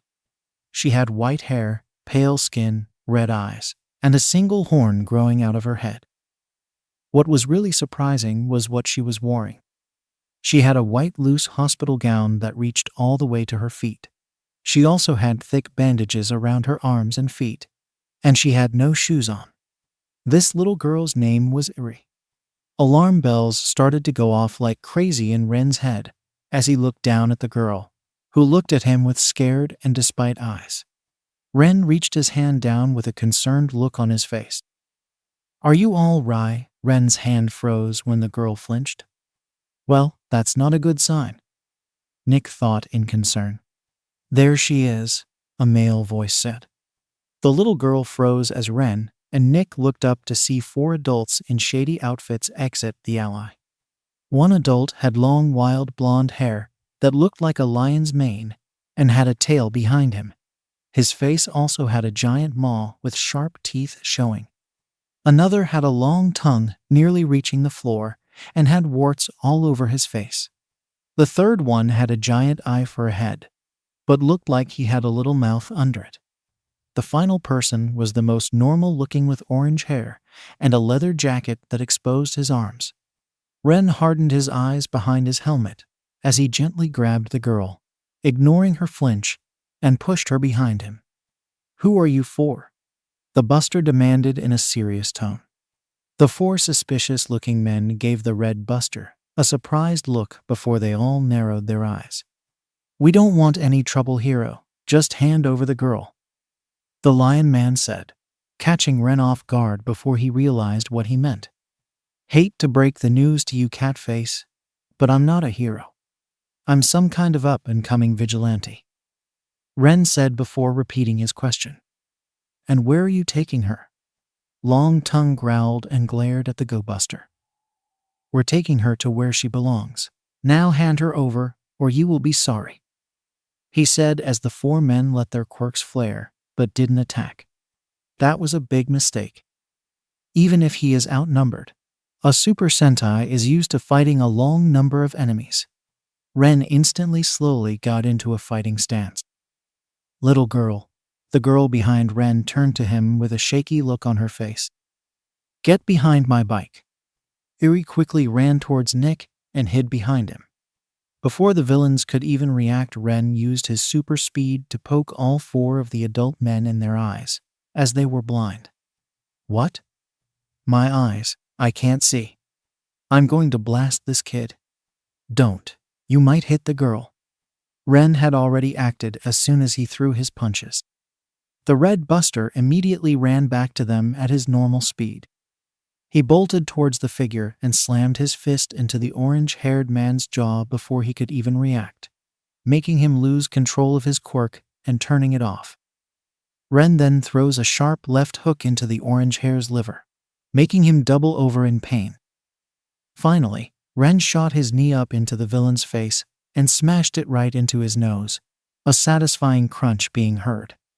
"What happens? Where's the little pissant?" the lion man said as he was still blind. "Day-Glow, give us some light now," one of the men said. Ren followed the closest man as the villain fell to the ground, unconscious. When Ren ran, he felt the air shift as he felt something come on at him from the right. Ducking at the last second, the red buster saw something pink and slimy fly over him. Acting, Ren bolted forward in a blur and saw the side of the warts-covered villain. By the time the villain could react, the red buster was already too close. "I see high." The villain didn't have to finish his sentence. Ren then threw a devastating uppercut to the villain's jaw, blood spilling out of his mouth as he bit his big tongue hard, making him scream in pain. Not giving time to recover, Ren slammed his left fist into the villain's temple, knocking him out instantly. "Toad, where are you?" "Fuck this. This so-called hero is roasted." Ren went low as the big eye villain blindly fired a red laser, not caring what he was shooting at.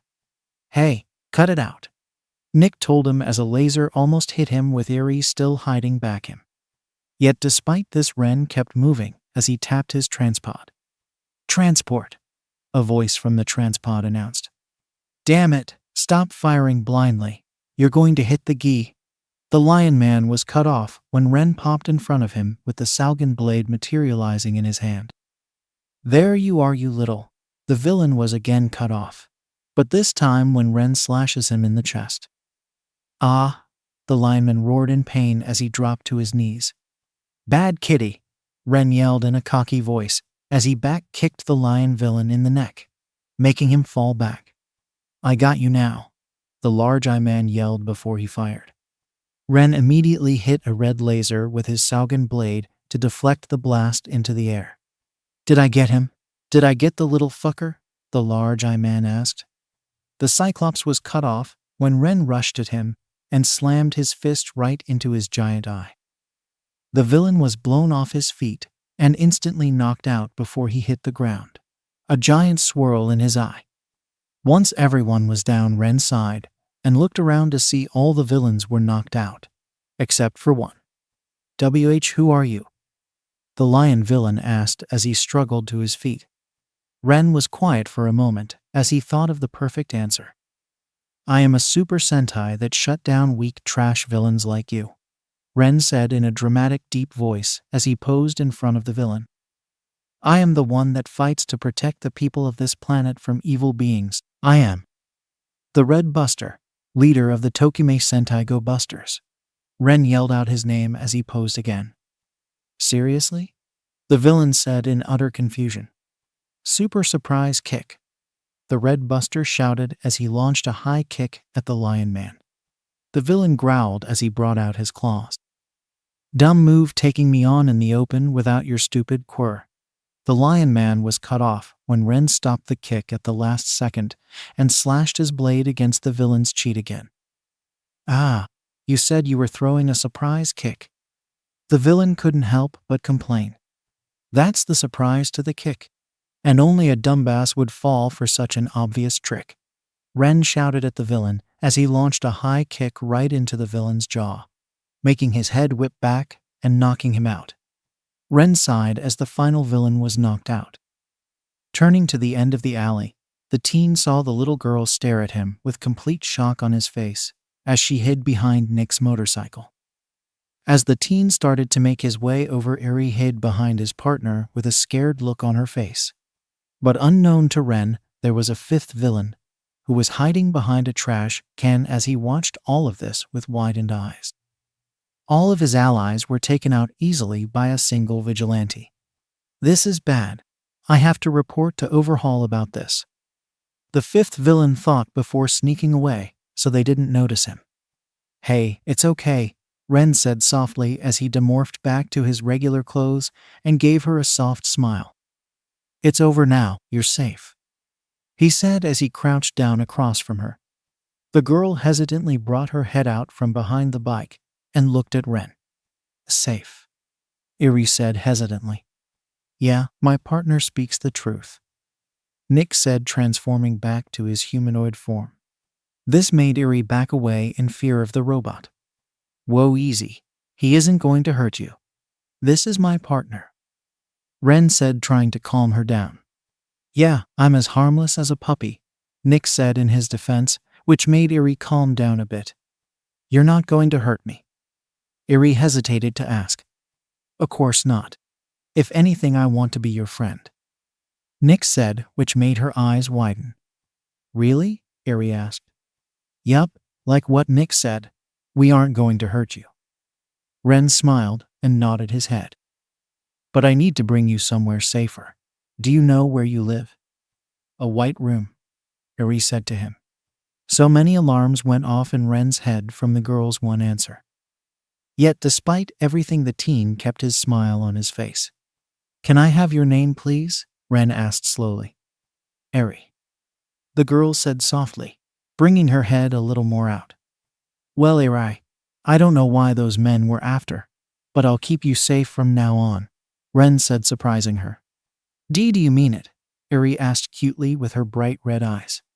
Of course, but I need you to trust me, Ren said, handing out his hand. Eri stared at the hand for a long minute, hesitation all over her face. Slowly, the little girl brought her bandaged hand up and grabbed Ren's, making him grin. Then out of nowhere, Ren hugged her with everything he had, as this was Eri, but first time felt a gentle touch. Eri then started to cry as she wrapped her arms around his waist and cried into his chest, not letting go of Ren for dear life in fear that this was all a dream. Then, Ren felt a gust of wind behind him, which made him and Eri let go of each other. The three turned their heads around a bit and recognized the person in front of them. Not even an hour has passed, and you already saved another life. Even if you did break the law. The person said with a smile on his face. No way, that's... Nick said in utter surprise. Well damn, I never imagined I came face to face with the #1 hero himself. Ren said calmly as he turned around and faced the symbol of peace himself. Eri hid herself behind Ren as she was terrified of meeting new people. Greetings, Vigilante, All Might said with flex and vigor.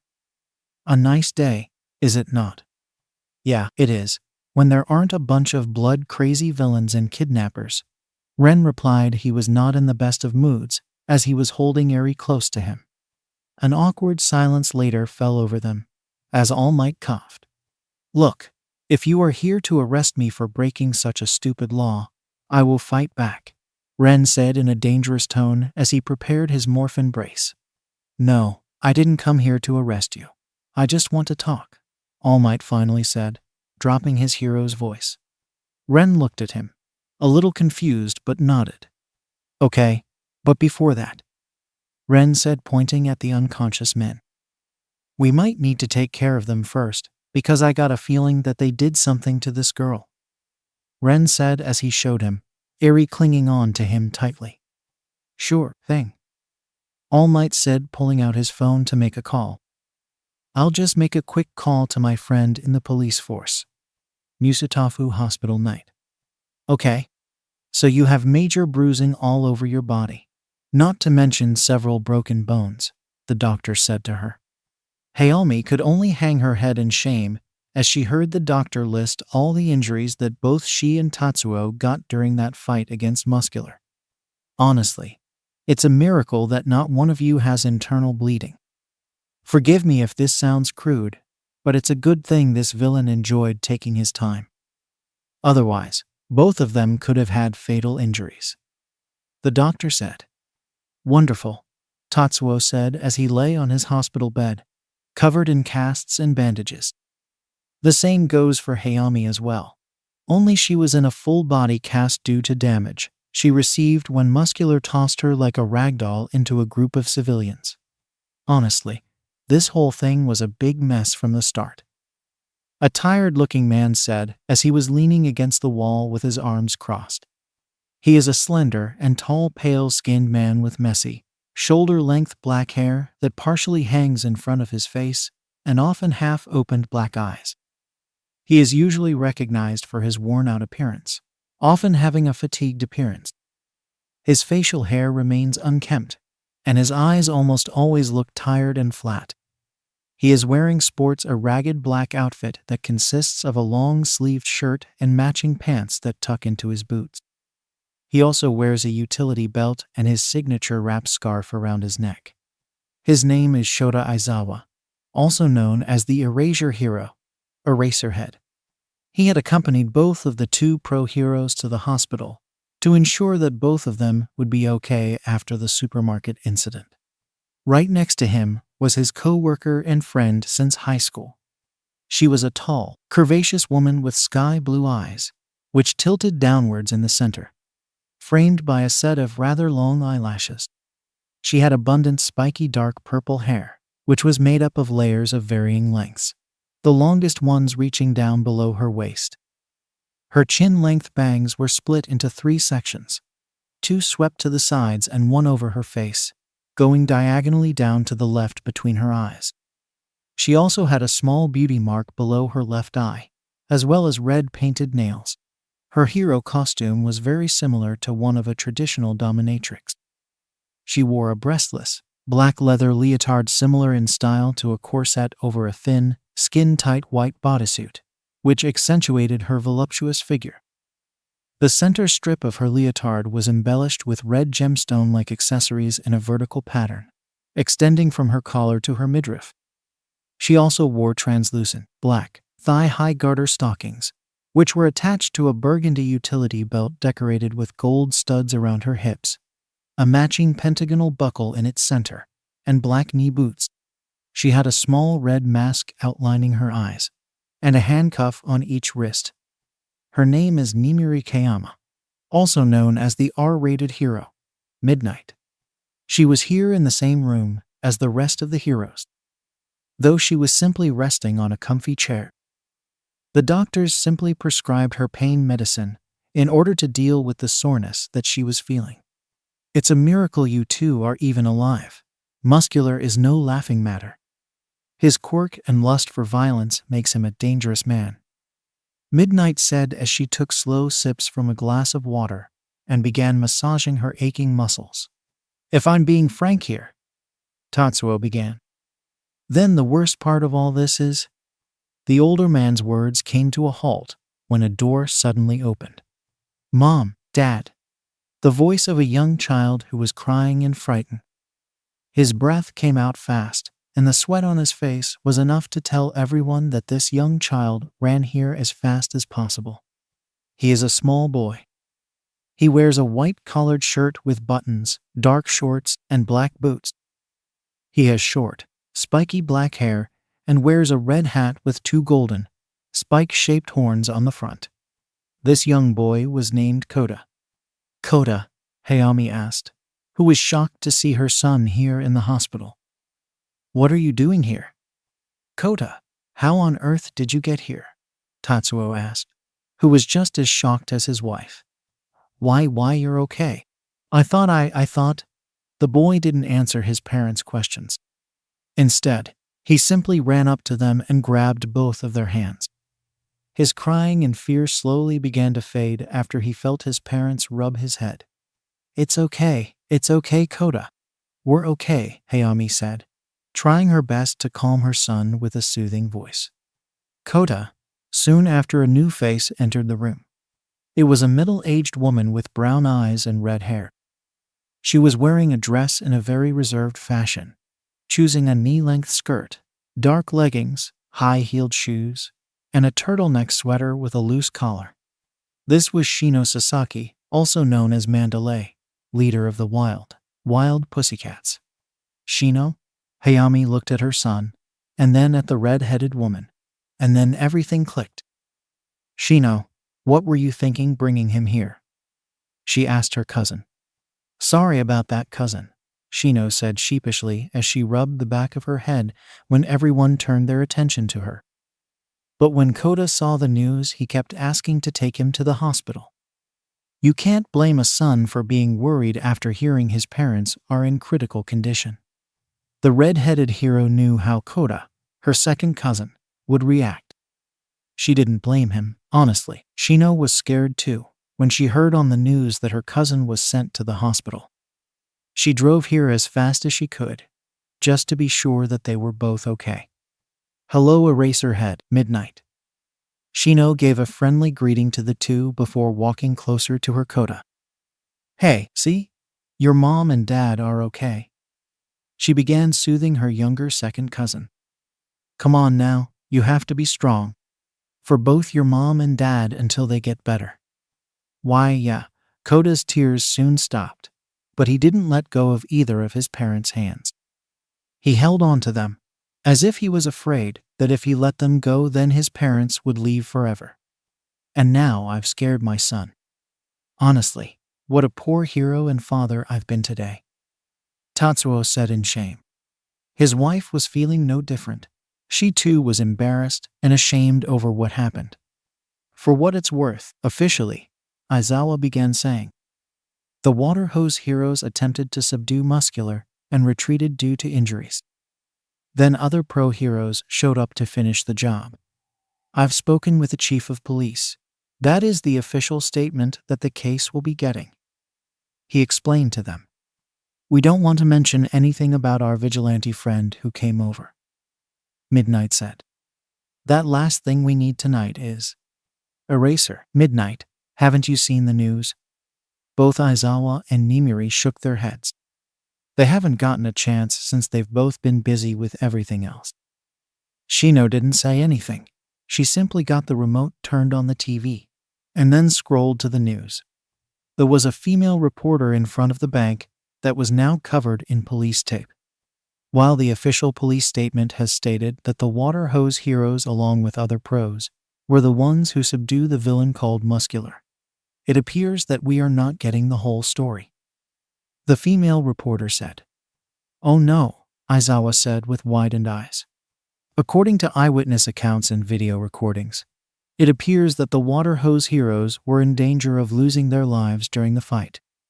And it wasn't any heroes who saved them or the civilians. Apparently, it was a new vigilante who goes by the name Red Buster. The female reporter said. A clip of Red Buster was shown with him appearing to save the water hoses on his motorcycle and fighting the villain along with the amazing speech he made. "I refuse to let you hurt anyone else any further. You're a menace to this world, a complete monster without any conscience or empathy. And I refuse to let someone like you continue to hurt even more innocent people just for your own sick, twisted pleasure. I'm not weak, because I stand against the abomination of all evil in this world.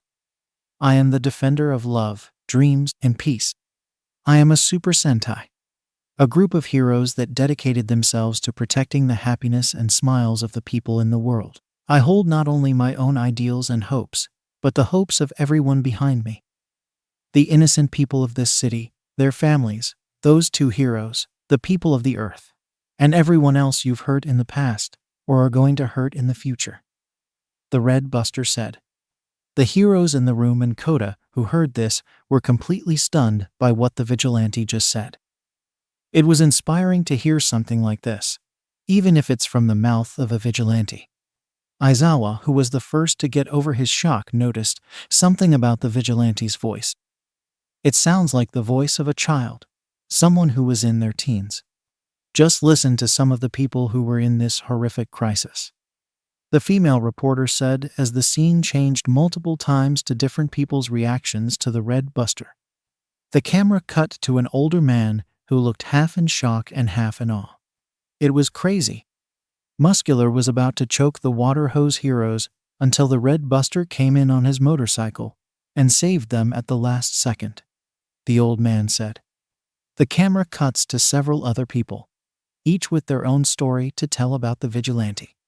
"He distracted the villain long enough for us to get to safely," a woman said. "The villain couldn't he touch him? 1 minute the Red Buster was there, and then the next he was right behind the villain," a middle school boy said. "He summoned a sword and laser blaster out of nowhere, and he was like boing and boing," a middle-aged man said. "I like his costume," a shy high school girl said. "He called himself a Super Sentai. I don't know what that is, but it sounds cool," a pink-skinned skin girl with horns said. That speech the Red Buster gave was super manly. "I never heard anyone give such a passionate speech before in my life," a boy with black hair and shaped teeth said. "Who the hell does this vigilante loser think he is? He's just some stupid weak extra with a fancy-ass suit. I can take him and that stupid villain any day of the week," an angry blonde-haired boy shouted. That vigilante shouldn't have interfered with the work of heroes. It was completely reckless and irresponsible for a non-licensed hero to do the work of heroes, a blue-hair boy with glasses said. The camera went back to the female reporter. "As you can see, the Super Sentai vigilante played a larger role in the saving of the civilians during this dangerous attack. Pro heroes and police arrived on the scene when the battle was over as the Red Buster fled the scene. What this means for water hose heroes has yet." The woman's voice was cut off as Eraserhead turned off the TV in annoyance. "Wonderful. The whole thing was being recorded," Aizawa said in complete frustration as he ran his hand over his face. "So much passion. It was such a youthful display. I am absolutely lovely and adorable Tilda. It turned me on so much Tilda," Midnight yelled with a large flush across her face as she was inspired by the Red Buster. "Not the Time Woman," Aizawa yelled at her in frustration. While the government of Japan, the police force, and the pro-heroes all agree that vigilantism is a crime. Should a vigilante ever restrain a criminal, Then the police force will do their best to give the credit to a licensed hero that might have shown up later on. The reason this was done was to dissuade any person from using their powers in public. In a world where nearly 2/3 of the population have abilities, rules must be taken so things don't go out of control. That includes removing the credit of vigilant acts out of concern that other people might be inspired and try to take the law into their own hands. Honestly, this is all my fault, Tatsuo said in shame. I failed to stop the criminal and put my wife in danger. Now a vigilante is taking the credit. He looked to his wife and the cast that she was in. It pained him to see the love of his life like that. Do not put this all on yourself, Tatsuo, Hayami said to her husband. We were simply not prepared for this. Our quirks were not suited to stop a villain such as this. Though I must say, to be saved by a vigilante half our age is quite the blow to our pride. The water hose heroes still had their pride, and that pride was destroyed when a child saved them and put up a better fight against Muscular than they did. He saved you guys, the Red Buster? Shino asked, who was curious about this new vigilante who saved her family. Koda was as well, wondering about the hero who saved his parents. Hayami nodded her head. He did. He just came out of nowhere and blasted Muscular before pulling us to safety with that strange motorcycle of his. And then he stayed there to fight the villain. I was worried. I thought that our incompetence could have gotten a child killed. But I'm glad that he's okay. He didn't even try to escape after you guys had left either. He stood his ground against the villain and won. Shino said, remembering the fight. Yeah, Tatsuo said to his cousin-in-law. As that motorcycle of his pulled me and my wife out, we saw him staying behind to try and take him down. A child was risking his life against someone like Muscular just to save us and win. I'm just glad he is okay as well. Shino Sasaki looked at her cousin and cousin-in-law. The look of relief and sadness on Hayami and regret on Tatsuo Izumi made the older redhead ponder on some things. And now we have a dangerous vigilante who has the public support backing him, Aizawa said to them. But what he said got me thinking. What do you mean? Midnight asked in curiosity. When he made that speech to the villain, he called himself a Super Sentai. He said that they were a group of heroes who fought to protect the planet. But I never once heard of a group of heroes like that. Aizawa explains. His question drew odd looks from everyone in the room, except Koda, who didn't really understand what was going on. Neither have I, Shino said with her hand on her chin. Super Sentai.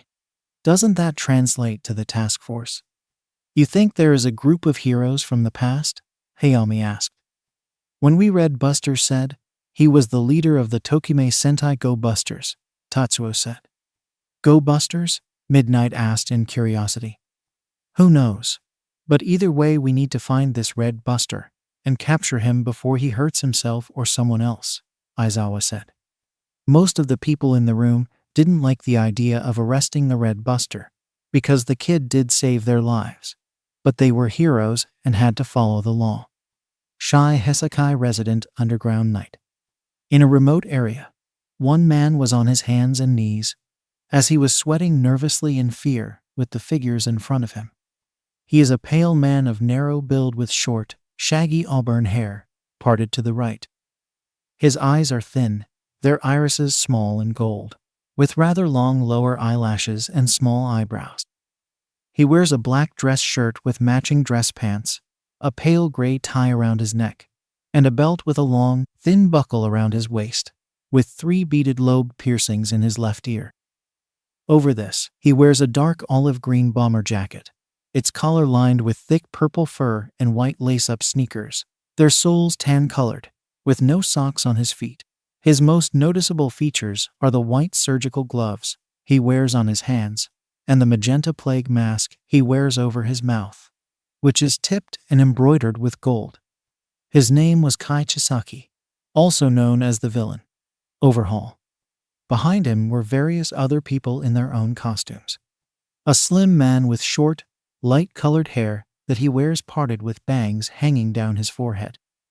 He wears a black cape and a pair of baggy 3/4 pants, as well as a black bowler hat and pale sneakers. He sports a black plague mask. This maid was named Shin Namoto, a short man who is usually seen inside a black suit that he possesses with his quirk as a means to disguise himself. It appears to just be a small black cloak with short legs and arm-like protrusions and a white plague mask that he wears as part of the Shai Hasakai, sewn over where his face should be. This maid was named Joy Iranaka, also known as Mimic, a man who is wearing a plague mask, his being black with gold trim and also including circular glasses over his eyes. He can also be distinguished from them by the long white raincoat he wears, the hood kept permanently up.